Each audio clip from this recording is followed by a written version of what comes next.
Good afternoon. This is a meeting of the House Rules and Executive Nominations Committee, and we are having public hearings today on 5 pieces of legislation. We're going to start with Delegate Boucher. I'm sorry, we have Delegate Bagnall first. House Joint Resolution 2. Almost got to jump.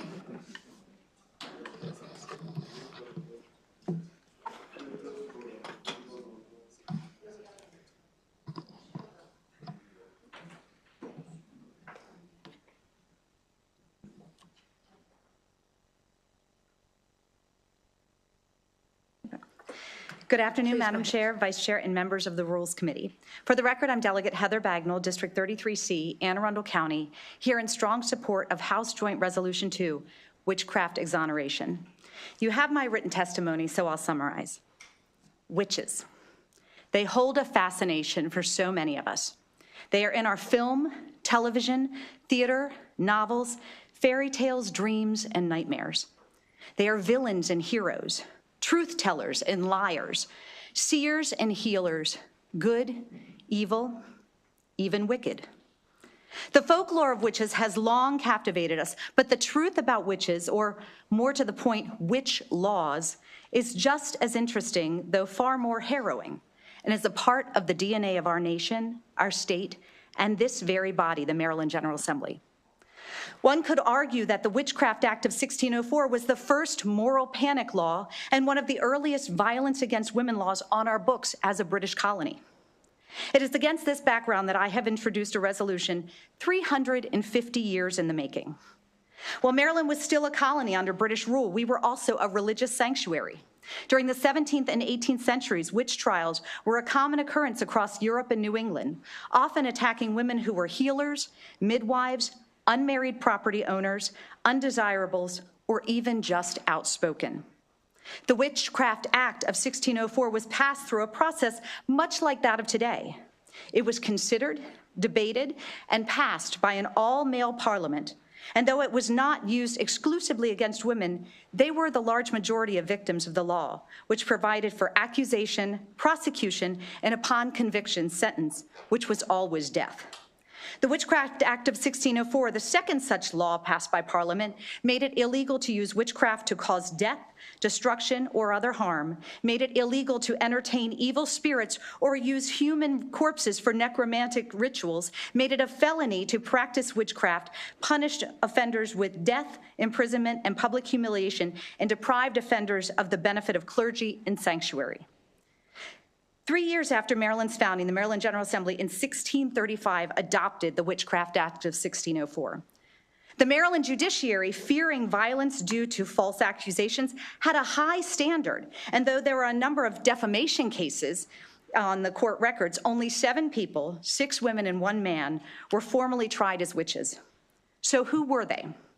We should say their names. Mary Lee was hung at sea aboard the Charity of London while en route to Maryland in 1654. Elizabeth Bennet was accused but not indicted in 1665.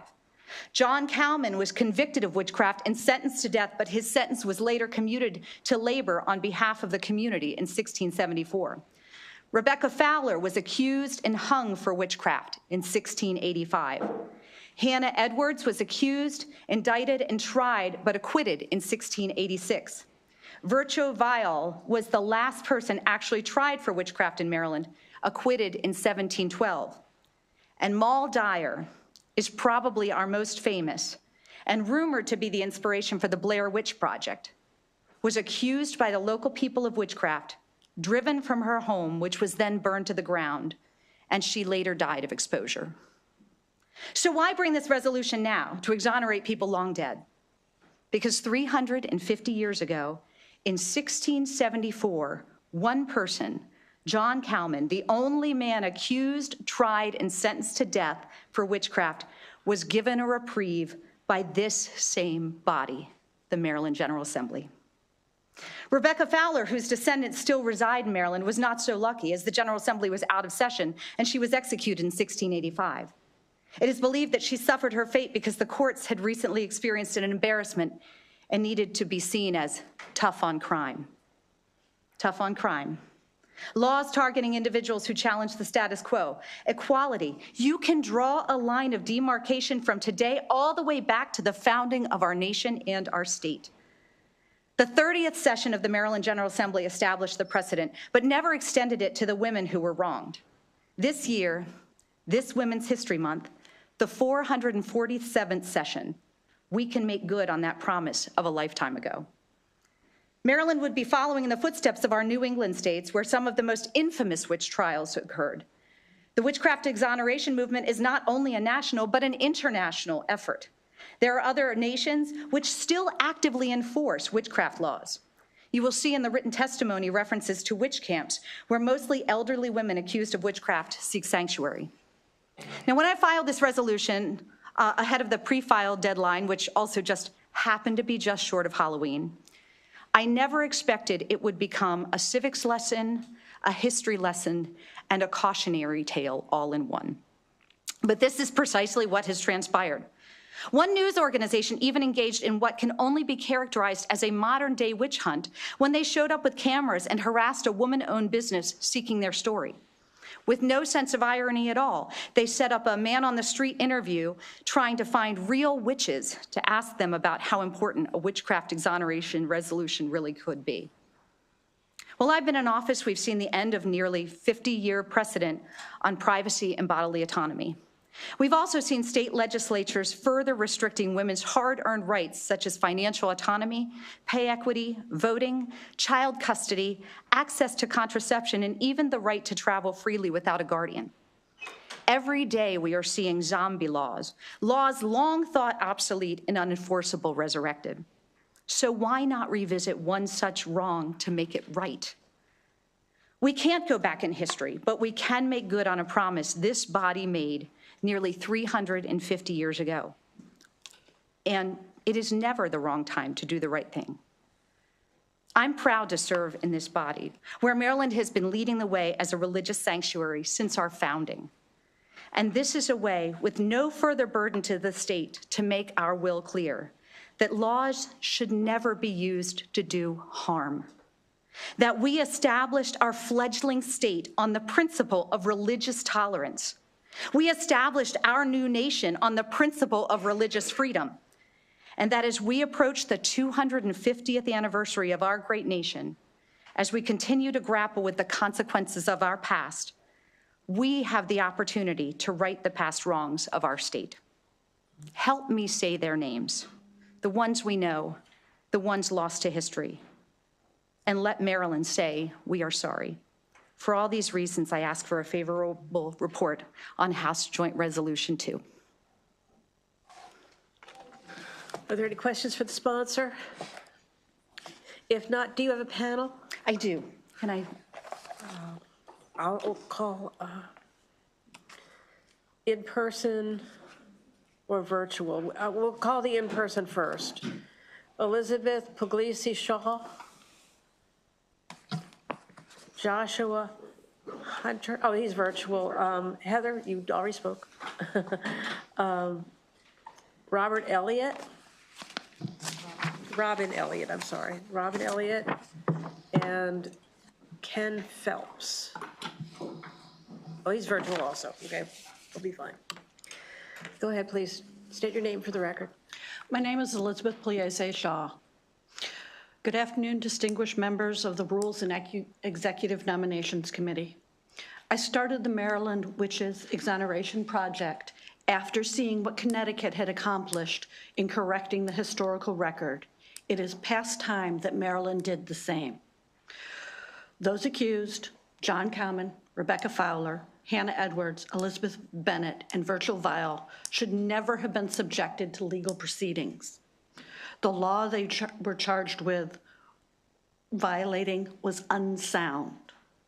Although maybe they couldn't have been convicted solely on the word or even charged on an accusation, there was no actual evidence allowed either, needed. In one case, with Hannah Edwards, she was charged with striking someone dumb, unable to speak, and yet that person is the one who actually laid the charges by stating them. But yet she was still subjected to a trial. Those who went through the trials were legally insufficient. We do not allow unsound or legally insufficient legal proceedings to stand in Maryland. Rebecca Fowler's trial, we heard the legislation wasn't in session, but those hearing it, were the same men who were sitting on the council, and they were dealing with a spat with Virginia at the same time. They weren't paying attention and doing their duty. For those not even accused in any legal proceedings, those were extrajudicial killings. Law-abiding citizens do not support extrajudicial killings. And those are just the names we know. This is for all those known and unknown. It is time and past that we correct the record, and so we ask for a favorable outcome. Robin Elliott? Good afternoon. Robin Elliott here today on behalf of the American College of Nurse Midwives, the Maryland chapter, in full support of this resolution. I will just note, as the sponsor indicated, there is a historical connection between accusations of witchcraft and women who practice healing arts or midwifery. And in fact, the first person on record who had been accused and executed because of witchcraft in Virginia was a midwife. So very much in support of this resolution. Thank you to Delegate Bagnall for bringing it forward. Happy to answer any questions. Thank you very much. Now we can go to the virtual testimony. Sarah Jack, please. Honored committee members, as executive director of End Witch Hunts nonprofit and a direct descendant of 4 innocent women who were victims of colonial witchcraft trials, I request your support for HJ2 to exonerate those wrongfully accused of witchcraft in colonial Maryland. This is not partisan. It's an issue about justice for innocent victims, requiring unified action across political divides. This straightforward resolution requires minimal resources while delivering meaningful impact. It would exonerate innocent woman Rebecca Fowler, hanged for alleged witchcraft, and innocent woman Mal Dyer, who died alone after being driven from her home by false accusations. Connecticut recently passed similar legislation with strong bipartisan support, 121-30 in the House, and nearly unanimously in the Senate. Massachusetts legislators have now sponsored a bill to exonerate 5 innocent women hanged for alleged witchcraft in Boston. HJ2 aligns with the UN's 2022 Human Rights Resolution calling for global action to end witchcraft accusations, which continue threatening and hurting vulnerable populations worldwide every day. Stories just like Mal Dyer still occur globally, with elderly women targeted and banished from their homes or attacked and killed. By voting yes, you can use your legislative authority to acknowledge that these convictions were wrong. This resolution delivers justice for an overlooked chapter of Maryland's women's history and acknowledges the gender-based persecution that led to these wrongful deaths. Your vote will demonstrate our stand against misogyny and condemning people based on unprovable allegations. Take this meaningful step to acknowledge a historical wrong. It's never wrong to do the right thing, or the wrong time to do the right thing. It's an easy thing to do. Vote yes. Thank you. Thank you very much. Next,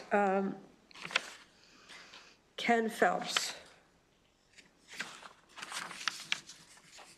Chair Healy and Vice Chair Holmes, members of the committee. I'm Ken Phelps. I'm the director of the Maryland Episcopal Public Policy Network. Thank you for the opportunity. Those of you who know me know that I am both priest and historian. And as I've testified numerous times in the past, I serve a church that believes in the sacredness of story, but also in the process of truth and reconciliation, because without one, you can never have the other. Injustices of the past must never be allowed to stand. Whether the truth of a history has been suppressed or distorted or ignored, the impact and effect is the same. It sends the message that this story was not important, that this injustice was not important enough, that you were not important, that you were not valued. The women who are central to this bill were victims of fear and superstition, and victims of a larger pattern of all civilizations, which is to scapegoat, whether it be this race, this ethnic group, or this gender, all to benefit the designs of the few over the many. The fundamental question of history is not who, what, when, where, or how, but why. Because that question begs us to reflect on our behaviors. It asks what we have learned from the past. Have we corrected attitudes, prejudices, or do we continue to use those tools to divide and control? This bill may not seem like much, but it does correct an injustice. And it asks us on a much deeper level, how have we progressed in our treatment of women and others that have been targets of power? We've been waging a war over our past, afraid to allow truth to be heard, but without truth-telling, without acknowledging injustice, without acknowledging stories, no matter how painful, we can never hope to be reconciled and whole as a people. We seek a favorable response.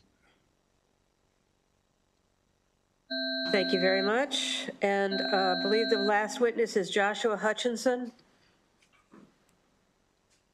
Mr. Hutchinson? Hello. Yes, my name is Joshua Hutchinson, and I work for End Witch Hunts and also co-host the Witch Hunt podcast. I am here today because witch hunting has not ended, as Delegate Bagnall mentioned. And as historian Wolfgang Berenger said recently, more people are actually dying today because of witchcraft fear than at any point in history. When the formal witch trials ended, witch hunting did not go away, it just went underground. For centuries, private citizens have leveled witchcraft accusations against neighbors, rivals, and even their own families, often following accusations with violent retribution. Today, we are confronted with a global crisis of witchcraft accusations, which are followed by extreme brutality and murder. These hunts primarily occur outside of courtrooms, as individuals and mobs take revenge upon individuals or groups accused of harming others through magic. In the 21st century, tens of thousands of individuals around the world have been murdered, or even formally executed in some nations as the result of witchcraft accusations. The crisis is so bad that the United Nations had to adopt a resolution instructing nations to eliminate witch hunts. The United States government has also stepped in, committing to curb rampant witchcraft accusations in Papua New Guinea and several nations in West Africa as part of security agreements. Last September, I spoke at the second International Conference on Witchcraft and Human Rights. There are many international advocates who have witnessed the violence firsthand, express deep gratitude for American states taking action to address the injustices of witch hunts. What happens in America resounds worldwide, so I asked for a favorable report on HJ2 to let the world know that Maryland stands against witch hunting. Thank you. Thank you. Are there any questions from any members of the committee for the panel? Seeing none, that concludes the hearing on House Joint Resolution number 2. Now, please turn to House Bill 96, Delegate Bouchard.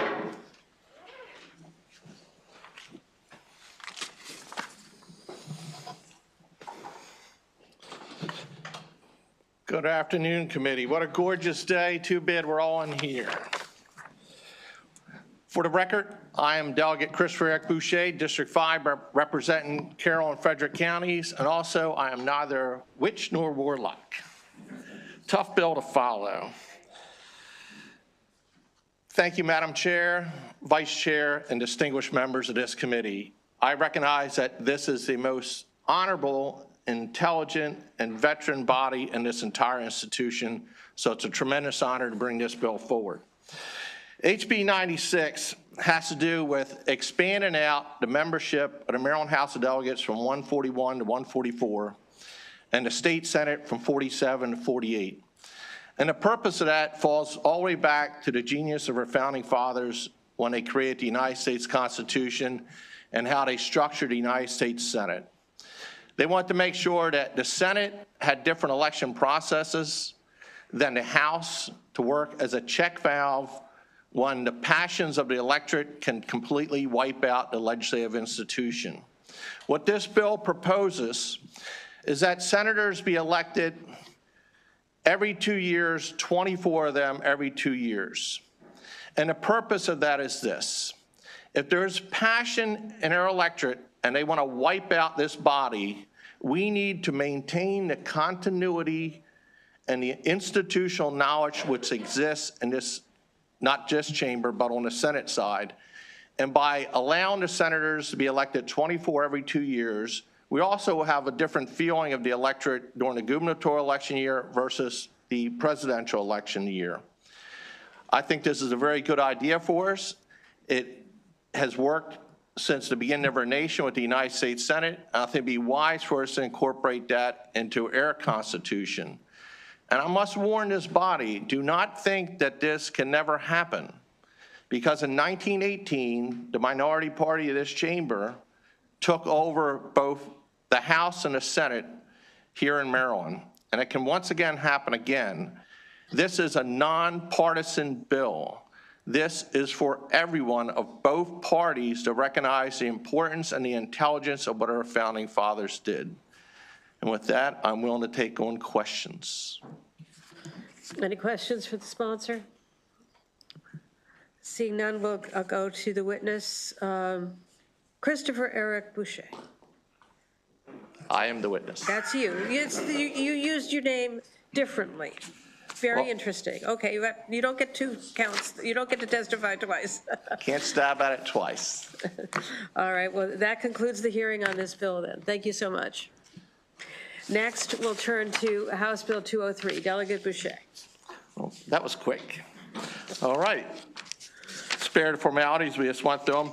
This is about creating the empowerment of the citizens of Maryland over this institution. This bill will allow the citizens of Maryland to come together after every census and draw our districts. I do not think it's appropriate, and neither do most people, that the citizens do not draw our districts. We draw our own districts. And it sounds a bit absurd in reflection because students don't grade their own papers. You know, you don't inspect your own work.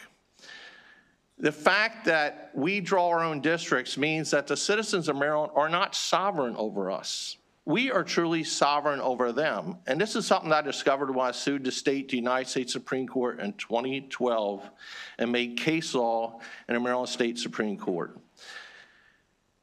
When we draw our districts, we are bypassing the people. The people have the right to draw our districts, and the structure and format of this legislation would accomplish this. Every 10 years after the census, the distribution of population per county will be calculated. A citizen convention should be elected of 188 members. And I picked that number because that's the total membership of our General Assembly. And the census would allocate to each one of those counties the amount of delegations, representatives they would elect to come together in Annapolis and draw our districts. So say Montgomery County, based upon its population, have 29 delegates. Carroll County could have 4, Baltimore say 16. But no matter how small the county, whether it's Caroline County or Garrett County, would be guaranteed at least 3 members to have a delegation. Those delegations would be elected on nonpartisan ballots, just like we do for a school board. And that there would be a prohibition of any of us or any publicly elected official from serving on that convention of redistricting. It would strictly put the responsibility of drawing not only our districts, but our representation in Congress in the hands of citizens. And I think that ultimately that is who we should trust. Take it out of our hands, turn it over to the citizens. This has a chance to be an example set for all states throughout the United States of America. It also would be more reflective of the one man, one vote premise we draw our districts on. By apportioning the representatives of that the delegations to be in that convention upon the population, we'll be more reflective of federal law. I think it's very important for us to turn this responsibility over to the citizens. Thank you, Madam Chair. Thank you. Are there any questions for the witness? Sorry. I'm sorry, Delegate Buckle, go ahead. I just have one question. Delegate Boucher, you didn't, I think, talk as much about it, but part of your bill talks about single-member districts. Is that correct? Creating single-member districts? Do you have any research or analysis? My recollection is almost every state in America uses single-member districts for the House, the quote-unquote lower Yes. chamber. We don't like to think of it that way, but that's what it's referred to generally. Do you have any information about that as to how unique is in Maryland that we still use that? I believe there's only 2 or 3 states left that have multi-member districts. And that needs to be truly eliminated, because in my research, it showed that varying the amount of members in a district is actually a tremendous weapon in gerrymandering. I'll give you an example. We have 3 members per Senate seat. If you look at the breakdown of voters in that Senate seat, you can formulate your districts to your advantage. If you're the majority party, you can determine that it's best to have 3 elected at large, which guarantees all 3 members will be elected to your party. Or you could break it down into single-member districts, which could lead to 1 member being elected to the minority party and 2 elected to the majority party. But by giving that authority to the individual drawing the districts, you're giving them the authority to knock out the minority party from gaining more seats. It's quite odd here in the state of Maryland that only 27% of both chambers are represented by the minority party. So by doing single-member districts, you would give the citizens in those sub-districts a better chance of electing someone in the minority party, the majority party. Thank you. Any other questions?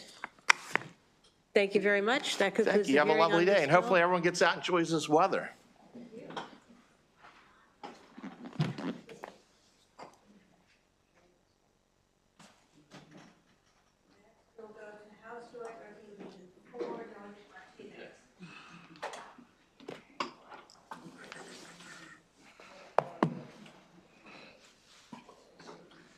Okay.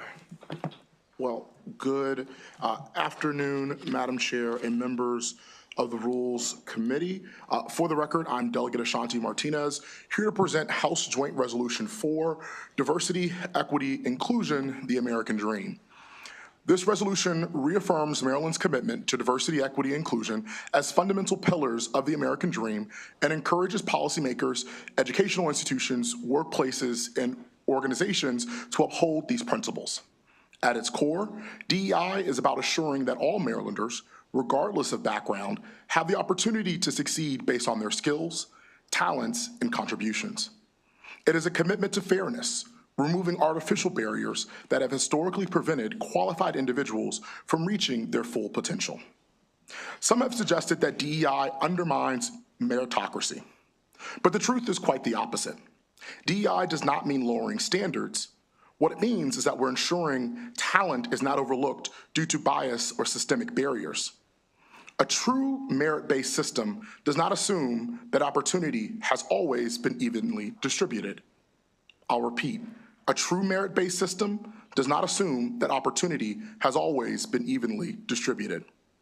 It acknowledges that in order to fully harness the potential of all individuals, we must address inequities that have historically denied some the ability to compete on a level playing field.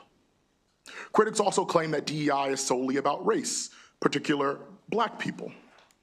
But in reality, DEI is about ensuring fairness and opportunity for all individuals, including women, people with disabilities, veterans, the LGBTQ community, and those from economically disadvantaged backgrounds.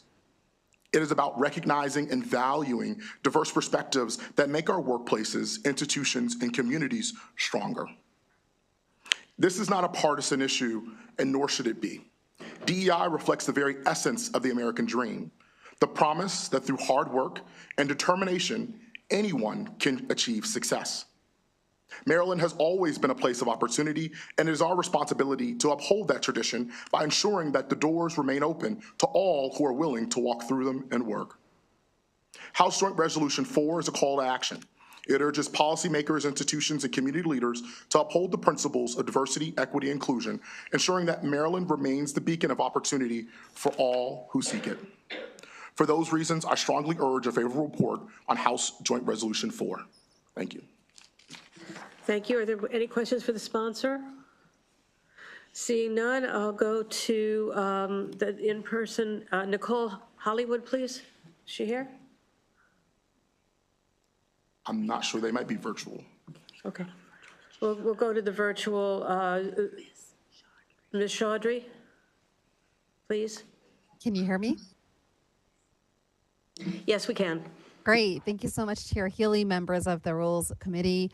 My name is Zainab Chaudhry. I'm the director for CARE's office in Maryland. CARE is the nation's largest Muslim civil rights and advocacy organization. We would like to thank Delegate Martinez for his leadership on this very important issue, especially in this political climate where DEI initiatives are increasingly under attack by federal government. DEI is a fundamental pillar of the American dream. And for decades, our organization has worked to protect civil rights, challenge bigotry, and ensure that all individuals, regardless of race, religion, ethnicity, or background, have equal access to opportunities and freedoms enshrined within our Constitution. This resolution recognizes the essential role that DEI plays in fostering inclusive in communities where every individual can thrive, regardless of their race, religion, ethnicity, any protected classification. Maryland is one of the most diverse states in our country. It's home to communities of color, immigrants, refugees, religious minorities, and historically marginalized groups that have made significant contributions to our state's economic, social, and cultural fabric. DEI policies ensure that every resident, regardless of background, has equitable access to education, employment, housing, and public services. This particular resolution, the way that it's framed, acknowledges the systemic barriers that have long prevented certain communities from achieving the American dream. From the Civil Rights Act of 1964 to Americans with Disabilities Act, our nation has taken historic steps towards greater inclusion. Amidst the federal crackdown and rollback of DEI policies and initiatives, this resolution is an important measure that affirms that legacy and affirms Maryland's commitment to ensuring that diversity is not just acknowledged, but actively embraced.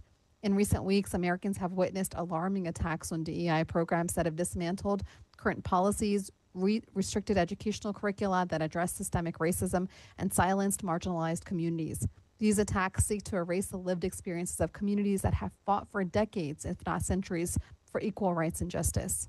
HA4 sends a clear message that Maryland stands against these efforts, and we urge a favorable report. Thank you. Thank you very much. Is Nicole Hollywood available? I'm not seeing her. That concludes the, I'm sorry, are there any questions for this witness? Seeing none, that concludes the hearing on House Joint Resolution 4. Thank you very much. Thank you. Please turn to House Joint Resolution 7. Delegate Szeliga. Thank you, Madam Chair. Do I have a witness virtually? You do. Oh, great.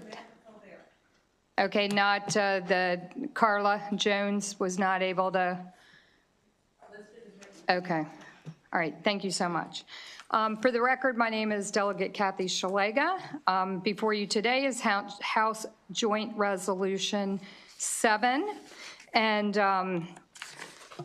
the title, I think, says it all: Opposition to the People's Republic of China's Misuse of the United Nations Resolution 2758 to Delegitimize Taiwan. A few years ago, I was honored to join Delegate Chris Valderrama on a trip to Taiwan, and we learned a lot about this wonderful country. And since I've learned that the People's Republic of China is using United Nations Resolution 2758 to delegitimize Taiwan. We do acknowledge that the United States does acknowledge the PRC's One China policy, and this resolution does not take a position on Taiwan's status. It affirms that this issue should be resolved peacefully by the people on both sides of the Taiwan Strait. HJR 7 supports Taiwan and its ability to participate in UN activities. It calls out the misuse of the General Assembly's UNGRA's 2758 as a tool to exclude Taiwan from UN committees, subcommittees, and activities. So what this UNGA 2758 says is that Taiwan they're using it. It does not say this, but the People's Republic of China is using it to exclude Taiwan from press press ability to join the United Nations, their press corps, their committees, their subcommittees, and they're saying that Taiwan is prohibited from joining the UN activities. So this is a small step, but a big leap in the support of Taiwan. And with that, I would ask for your favorable support for this resolution. Are there any questions for the sponsor? Delegate Corman. Thank you, Madam Chair. Delegate, obviously a really important global and I suppose national issue, but I was admonished on the House floor recently that we were not the United States of Maryland and that we were not in Congress. So you can just explain to me how this relates. You mentioned General Assembly in there, but I don't think that was the Maryland General Assembly. So can you help me understand why we're here? Yes, I've been working with the folks from Taiwan, and they're hoping that the 50 states will eventually pass this resolution in support of Taiwan. It's a small step, like I said, but just acknowledging that Taiwan's ability to participate in the UN.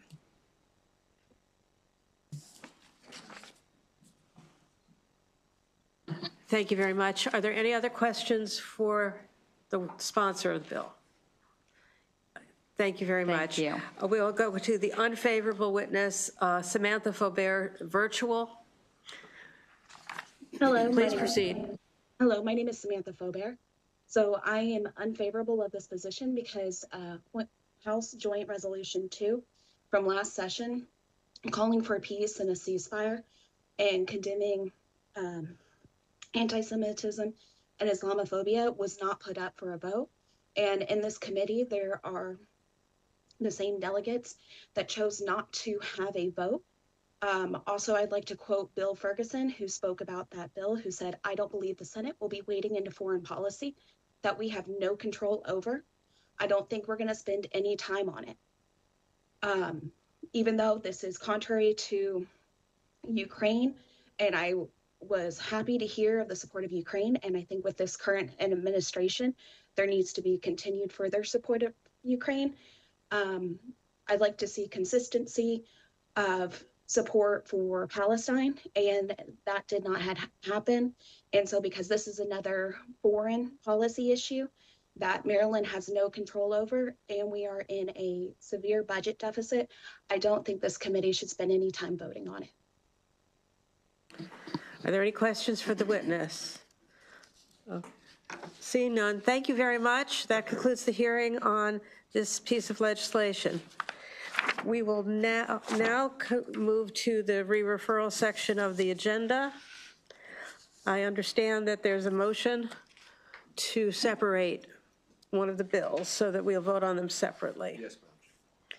Delegate Buckle. Madam Chair, we don't want to belabor the meetings. We certainly don't want to debate the principles or the merits of the proposed legislation. But we would like to simply separate out Bill 1528 for a vote and then have Bills 1545 and 1546 considered jointly for a separate re-referral vote. Thank you very much. We will do that. Thank you. The Vice Chair will make the motion. Thank you, Madam Chair. I move to refer House Bill 1528, which is Task Force to Study Student Athletic Names, Images, and Licenses Procedure Programs in Maryland Establishments. I'd like to have that referred to the appropriate committee, Madam Chair. Okay, there's a motion and a second. Do we want a roll call? No, ma'am. Okay. All those in favor say aye. Aye. Any opposed, please say no. The ayes have it. That bill will be re-referred. Vice Chair. Thank you, Madam Chair. I'd like to have two bills, Madam Chair, referred to the appropriate committee. That bill is HB 1545, which is Board of Public Works Comptroller Delinquency Federal Funds. Also HB 1546, Board of Public Works Central Collection Unit Delinquent Federal Funds. Move those two bills to appropriate committee, Madam Chair. Okay, it's been moved and properly seconded. Do you want a roll call on this? Yes, ma'am. Okay, we'll call the roll then on these two jointly. One vote for two bills. Just do, if you want, Madam Chair. You want to just do Okay, well, I'll tell you what, we'll do the voice vote, and then we'll just take the names of the people who want to vote the other way, okay? All those in favor say aye. Aye. Any opposed, raise your hand. And I'll read them, and we'll make sure we get this right. Delegate Kipke, Delegate Shalega, Delegate Buckle, Delegate Pippi, Delegate Greist, Delegate Riley. Is that it? Anybody else?